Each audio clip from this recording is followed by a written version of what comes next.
This is Big Podcast. It's Build a Big Podcast, the marketing podcast for podcasters. The podcast all about growing your audience, having impact on that audience, making money. Basically, what I'm doing here is showing you how to have impact with your message.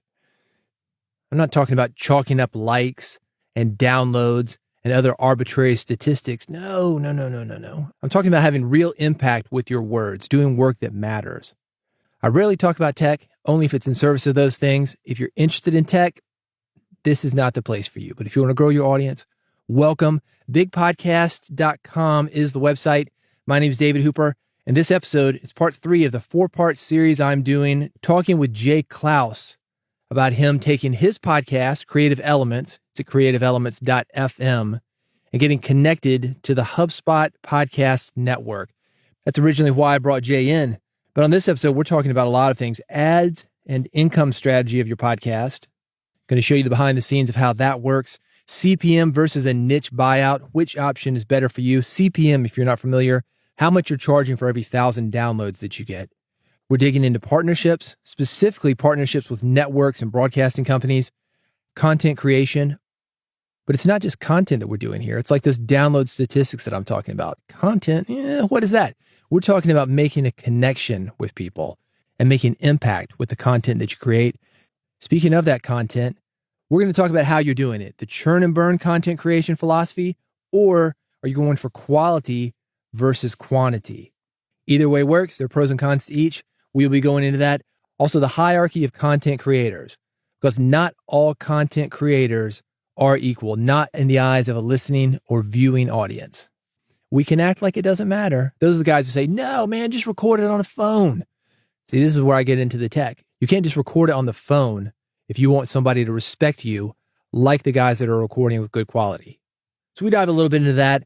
I'm going to be back with episode 4 of this series where I'm going to go even deeper into this, coming back with additional commentary to what Jay and I talk about on this episode. Jay is out of Columbus, Ohio, by the way. I'm in Nashville, Tennessee. And thanks to the technology that we have available to us, we sound like we're in the same room. This episode is brought to you by Riverside.fm. Riverside will allow you to do the exact same thing with your guest. You can schedule and invite guests with one click. And when I say guest, I'm talking about up to 8 guests at once. You probably don't have the hosting skills for that. I'm going to be honest with you. But if you want to do it, 8 guests at once, it is possible with Riverside. All these guests would need to do is click on the link, and using the Chrome browser, they will be instantly in your Riverside studio, sounding like they're in the same room with you. Then, after you're done, you can edit your content using the Riverside Magic Editor. Save hours of editing work using just a few clicks. If you want to export video, you can do that. Upload your logo, change the session background, choose your speaker layout, and export. It is that easy. So not only do you have an audio podcast that you can export, you can also export a YouTube video. You want to stream it? You can do that. While you're recording, you can live stream your interview to Facebook, YouTube, Twitch, and LinkedIn. It is very, very easy. You can do it all at Riverside.fm. They will let you do it for free for the first 2 hours. Check it out. See how you like it. You want to continue? I've got a discount code for you. Big Podcast, BIGPODCAST. The URL, Riverside.fm. You can try out all these features for the first couple of hours. You want to continue? Big Podcast. That's the code, BIGPODCAST. That's going to get you 15% off of Riverside.fm. This is me with Clouse talking about building a big podcast, his podcast, Creative Elements, just signed to the HubSpot podcast network. How does that work? What happens behind the scenes? You're going to find out right here. Ads, is that the main income strategy since day one? Yeah, for sure. It was a reason that I wanted to work with the network. They had an ad team that would help me with that. They felt confident they could sell ads even from the launch of the show, which they did. And then those ads got retracted because there was a funny little thing that happened in March of 2020 that impacted advertisers. But yeah, that's the predominant revenue source from the show. It's interesting you say that because my broadcast show, there's a partnership with a broadcast conglomerate and they just absolutely got killed. We're talking about COVID, by the way, if you don't remember March 2020. All the restaurants, every live event just died overnight. And it was an industry-wide thing and extremely scary. Everybody's doing like GoFundMe campaigns all of a sudden, you know?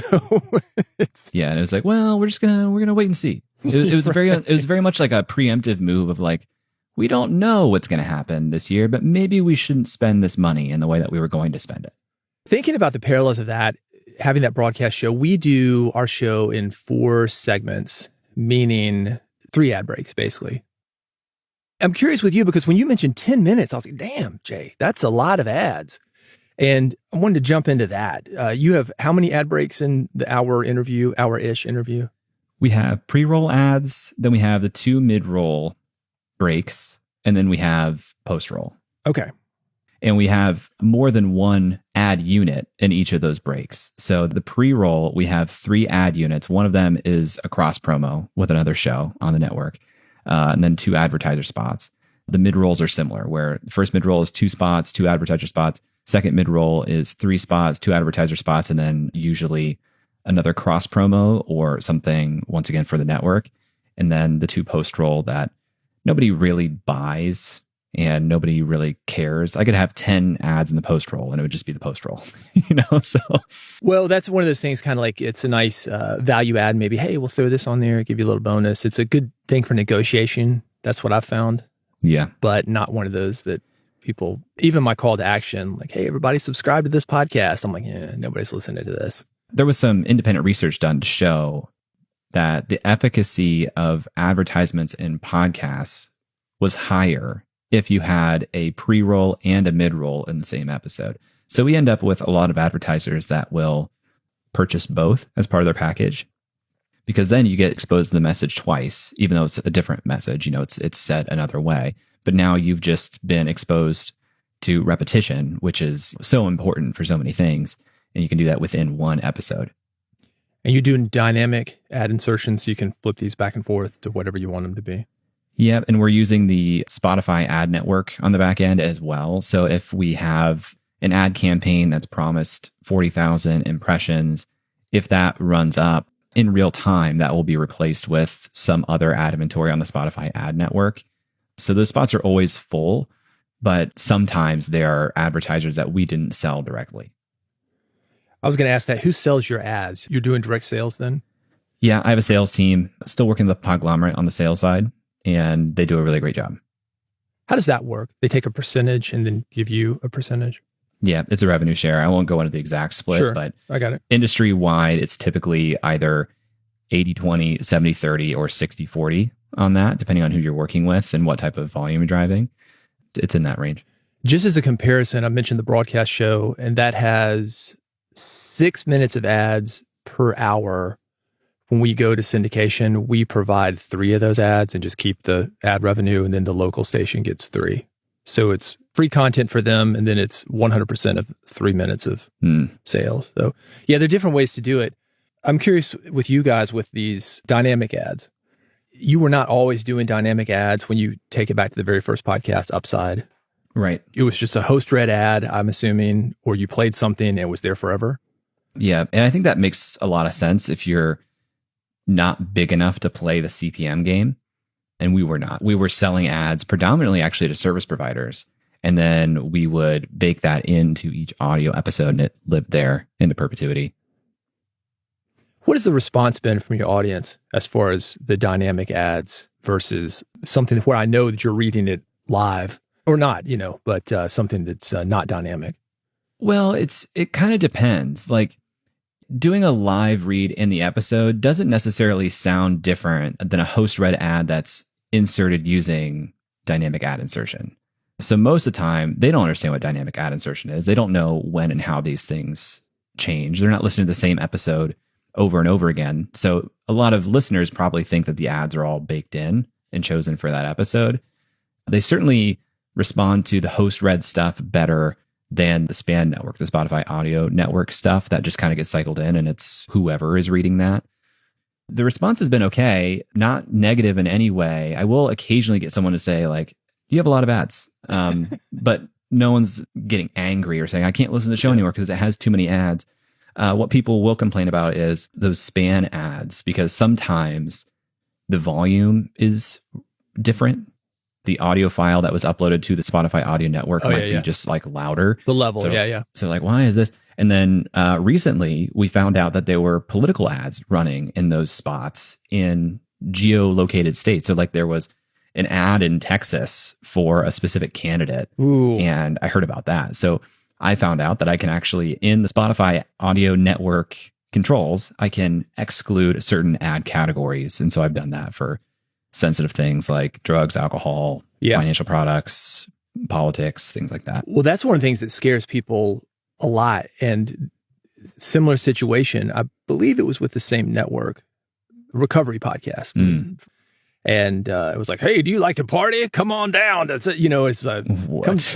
yeah, it was the absolute worst ad they could have put in this thing. And it was via dynamic ad insertion. And it's like, whoa. So I think we're becoming more aware of that. I know I've seen stock market situations. You buy a mutual fund and you don't want to invest in certain types of companies. You certainly don't want to have certain ads or be associated with certain types of companies or politicians, maybe. It's dangerous, right? It's dangerous. I think that's one of the things that scares people is the lack of control in that. I'm curious about that because you've always, with this podcast, with Creative Elements, you've been working with a network, but moving over to HubSpot, I want to talk about that transition. Arguably a bigger network, the HubSpot podcast network. Let's talk about control. Was that something that you had to give up, or were you worried about giving up when you made that change? I wasn't, because HubSpot does a pretty good job of getting out front with what working with them looks like. And they're very upfront with, not only will we not put creative control on you, like we're not interested in that. Now, did they have some guidelines along the lines of, hey, we would prefer you don't work with sponsors that are competitive to HubSpot specifically? Sure. But like, as far as the actual content goes, they just want me to continue publishing on a consistent basis. They don't have any influence over the type of content. Part of being a part of the network is, I guess, reciprocating with other shows in the network, in that I have 2 HubSpot podcast network ad units per episode, one in the pre-roll, one in the mid-roll. And one of those ads is always used as a cross promotion for another show on the HubSpot podcast network. By doing that, like, I also enjoy the benefits of that, where all other shows on the network have that pre-roll ad spot cross promoting another show. And most months, Creative Elements is one of those shows. That's the benefit of that. Those are 2 ad units that I'm no longer directly monetizing in that way. That's a trade-off that I decided to make because I see the upside of the long-term marketing benefit and the return on more downloads, more impressions for the other monetized ad units.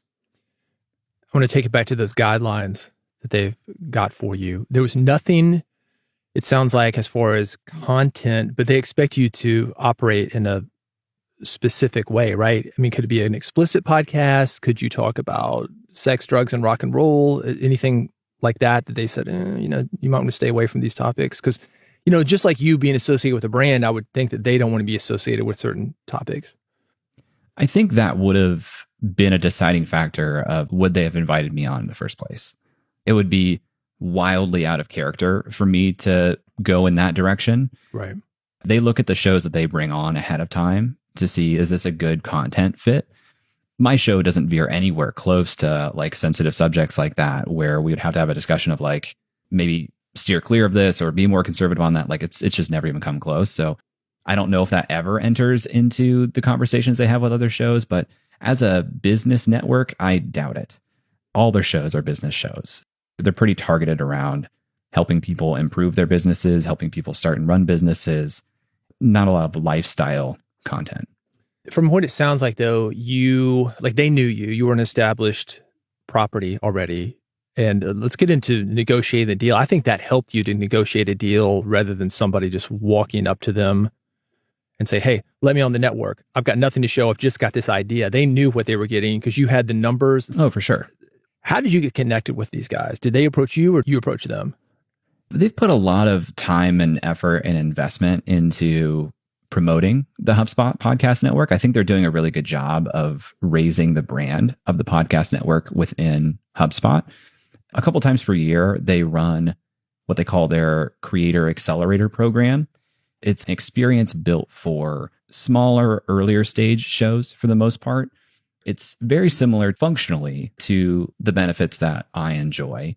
But their point is we can help these shows that are a little bit earlier stage, a little bit smaller scale, get to a higher scale which is incentive aligned with them because the more downloads of a show with their advertisements in there, effectively, like the lower the CPM they're getting more exposure. Well, it's like a startup or getting somebody in on the ground level. So you get it at a cheaper rate and you can build up with them and eventually maybe have a deal. I would imagine probably like American Idol or something. They've probably got some kind of deal if those things take off, some kind of right of first refusal or some kind of ownership, I would think. Some stuff, but they aren't about ownership, typically. They look at it as an investment in your growth. They know that their upside is that they are hopefully, their shows grow and do really, really well. And they're essentially getting very cheap CPM rates for all these shows. And they're closely aligned with shows that are listened to by their target customer. It's not an IP thing for them. It's more about distribution. That appealed to me. I actually went through the accelerator program just to get on their radar. Yeah. My show wasn't really a fit for that because it was more established. So I ended up in the established program track. And if anyone was listening to this and interested, you can go to creators.hubspot.com and there's a button up top called How We Invest that kind of outlines these programs. So I ended up going the established program route. My benefits are essentially all the same, but I am able to continue to run advertisements in my show. There's some podcasters, they'd say, I would do this for free because I've got this expanded distribution. HubSpot has one of the biggest newsletters in this space.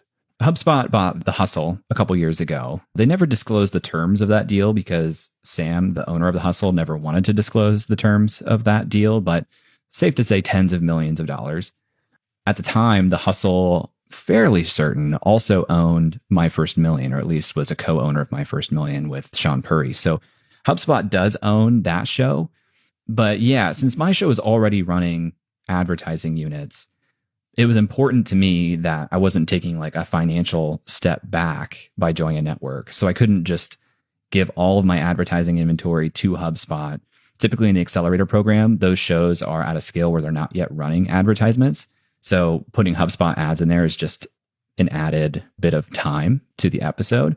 But for me, like giving up 2 ad units is an investment on my own, or at least an opportunity cost. Yeah. So in the established program, I was able to continue to sell those ads on my own right. We've got a saying here in Nashville, if Garth Brooks came to me and he said, David, I really like your song. I want 90% of it. I'd be like, yeah, that's great. Because 10% of a Garth Brooks hit is better than 100% of a David Hooper hit. Yeah. A lot of people are really short-sighted in podcasting. That's what I find. They think, it's advertising or nothing. And obviously you're doing really well at advertising, man. And there's certainly a lot of money there. But when you think about distribution for the other businesses that you've got behind this podcast, tell me if I'm wrong, you would not consider yourself, you mentioned there's a video first strategy, but even that, would you consider yourself a YouTuber or a podcaster first, or are you something else? I would still say I'm a podcaster because even the video show I think of as a video podcast. More and more, I basically say I'm a creator. Depending on who the audience is and if they understand what that term means. Sometimes if someone's like, what do you do? And I'm like, you're never going to get this. I just say, I'm a podcaster because it's easier. It's something they've listened to. It's something they understand. But I basically have like a full media company to some degree. The newsletter with podcast, with the YouTube channel and the essays that I put out there. So it's pretty full stack. But podcasting seems to be the most understood and accessible to people who don't quite understand all the intricacies of how a creator business works. I'll often lean into podcaster as an identity marker. But you've got things other than the podcast. That's my point, is that, sometimes podcasters come on and that's it, the podcast. And they have one revenue stream. Maybe if it's not ads, it's going to be t-shirts, but you've got things beyond that. Oh yeah. Even if HubSpot didn't pay you a thing, the distribution would probably be worth something to you. It wouldn't be just an ego stroke. Yeah, I mean, I look at the podcast and the YouTube channel, my newsletter. There's not really a cap on how well those things can go because the revenue models for all of them are basically CPM based. So if you continue to grow the audience, you'll continue to collect more revenue via CPMs. There's like infinite scale on those things. And I really value that about those digital properties. But I also have digital products. I have the membership, affiliate income from LinkedIn Learning as a course instructor there. It's a pretty diversified business with a lot of cash inflows, which is nice. And all these things feed into each other well. So if the podcast continues to grow, that gets me in front of new people who start going down the rabbit hole of discovering all these other things. Right. It's hard to even attribute a customer to any one of these channels at this point because people tune into a lot of it and can come from any one of those directions, that nudge them. Well, I don't even know how I found out about you. Speaking of, I was like, how did I know this guy? I don't, you were just everywhere. I mean, everywhere I was, maybe not everywhere. But yeah, that's the model. That's the goal. Yeah. It's harder and harder to do as just like a one person operation for the most part. Yeah. I have help on the podcasting side, which is great. But as far as like executing on the creative input, it's really just me. And I'm trying to exist in audio, in video, in a newsletter, in articles, on social media, everywhere. But yeah, getting a little bit better at it all the time. So, they have that old adage of it takes 7 marketing messages for somebody to like hear it and become a customer. And the volume of quote unquote marketing messages that I'm putting out every day is significant. Something I've noticed with a lot of people, my wife's a photographer and works with a lot of folks that are in that world as far as brands, and also the models that she shoots. A lot of them are also influencers, or they think that they are. And what I've noticed, especially in that world, but even in music where I was for a very long time, is that there's a churn and burn mindset right now. Just got to more. What are your thoughts on that? How do you not get caught up in it? Not that you don't want to be caught up in it sometimes, but how are you keeping yourself from burning out? I don't. I burn out fairly frequently. Several times a week. I have what I call a touch the stove approach to burnout, which is I have to touch the stove to know where burnout is. And then I try not to touch that again for a while.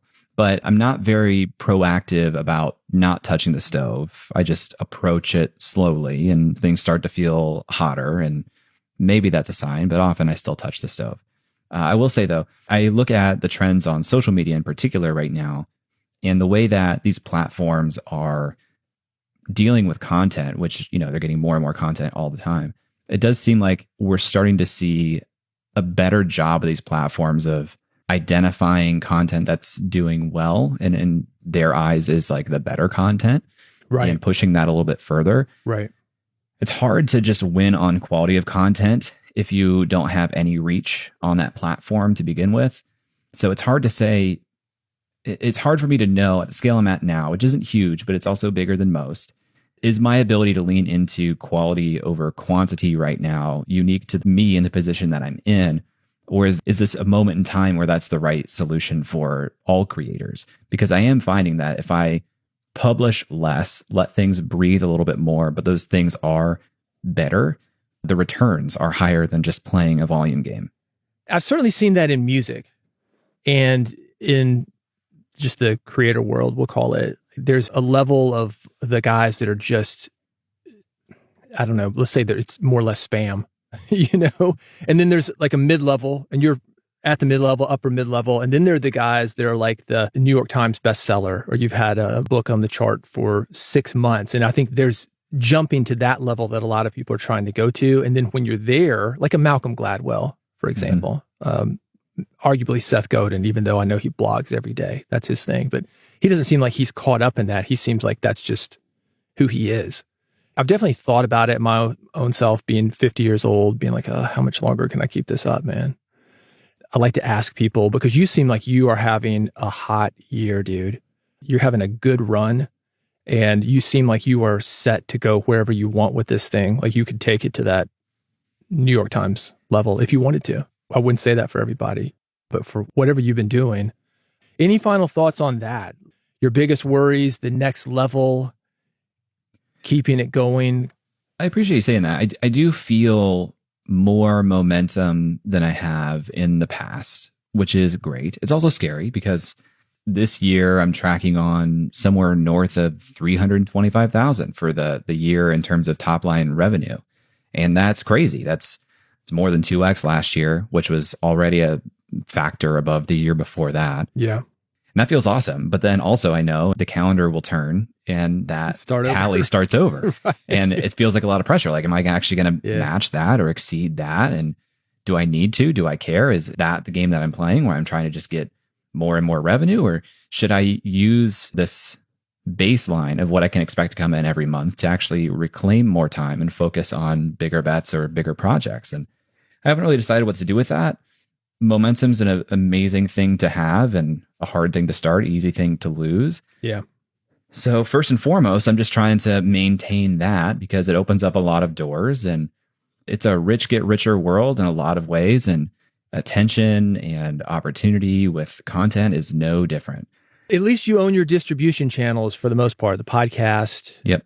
email. Some of the stuff that you're doing is really smart. You're not building a property on rented land, as they say. So any final thoughts, man? This has been great. This has gone in a different way in a lot of ways than I thought that it would. But I love it that you're so thoughtful about this. And it seems like even though you are in the middle of it, that you are aware of what's going on, which from what I have seen, sometimes people don't know. It's like if you hit success too early, for example, like a Island Boys, you believe your own hype. Then what? And I've just seen that a lot. Maybe that's my entertainment background, but you see it in so many different ways. But you seem to, that you're getting lucky. And when I say getting lucky, not that it was just a random chance, but you're having a good time and you're aware of it. Yeah. And I'm also aware that I have the agency to change that if that's not the direction that I want to go forever. But I see things as I'm not planning to change anything about the direction I'm going right now. I'll probably continue to improve processes and publish more and more and more.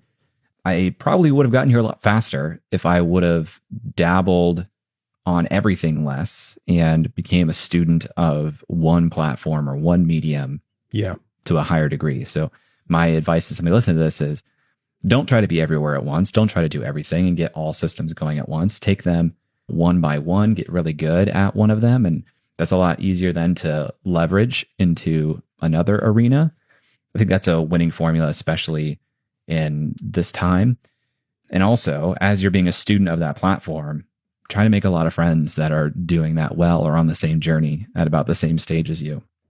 Because it's really hard to do this alone. Sure, it's lonely, but also the levels of feedback that you get aren't always great. It's hard to get really good feedback consistently if you're doing things alone, and you can lift each other up if you're working alongside other people. So focus on relationships, focus on doing one medium or platform really well. Once that feels easy, maybe you dabble with something else again. Jay Clouse on Build a Big Podcast. His podcast, Creative Elements, available at creativeelements.fm. Jay's got some really great stuff going, not just podcasting. As I've talked about in this series, he appears to be everywhere, or at least everywhere I am. He's on LinkedIn, Twitter, YouTube, HubSpot, and all their properties. All the major platforms, he is there coming out with great content for content creators. As a podcaster, I think you're going to appreciate him. So definitely check him out. Part 4 of this series, that is coming up next. I'm going to jump back into the topics that Jay and I talked about on this episode. The ads, the income strategy, CPM versus niche buyout, partnerships and how to build them, how you identify yourself, YouTuber, podcaster, building a business around that, and also being prepared for what happens should one of those things go away. Churn and burn content creation, quantity versus quality. How do you balance that? The hierarchy of content creators. Maybe you're one of these guys, you're online and you want to get offline. I want to talk about it because I've worked both. I actually started podcasting because of radio. Podcasting was an afterthought. Got into podcasting, liked it so much. Don't really do a whole lot of radio. I mean, I'm on the radio, but I'm not doing any kind of syndication right now. Not worried about it, man. We changed the entire strategy because I love podcasting so much. I'm going to talk about that. Had a book deal. Now I'm doing independent publishing. I'm going to dive into that because we are living in a brand new world. We've got a lot of opportunities, whether that content is books, a live event, a podcast, a YouTube video, whatever you got. We have options, and I'm going to be going deeper into those options. Everything we talked about today, adding more commentary to that and more on the next episode of this podcast. You're going to be able to get that via the feed, and here's how to do that. Go to bigpodcast.com/subscribe. I've made it very easy for you. I've got 3 buttons for you, one for Android phones, one for iPhones, one is an RSS feed, and I've got a 4th special option for you. It's a QR code. You can scan it with your phone, and when you do, you will be able to get Build a Big Podcast on your phone. You can take me with you wherever you go. You can take me in your car. You can take me to the gym, wherever you go. You know I'm a radio guy. I just said I'm on the radio. I appreciate the radio. I love listening to the radio. But it's so nice when you're driving around to be able to take a podcast with you, listen to exactly what you want to listen to. How great is that? And you can do that, bigpodcast.com/subscribe. Scan that QR code, get Build a Big Podcast on your phone, take the podcast in your car, take me with you. And this year, we're going to build a big podcast together, just like I've done, just like Jay Clouse has done. You can do it too. Bigpodcast.com/subscribe. That's how to get me on your phone. Go there before you forget. Get me on your phone. I'll see you at bigpodcast.com/subscribe. And when you subscribe, I will see you on the next episode of Build a Big Podcast.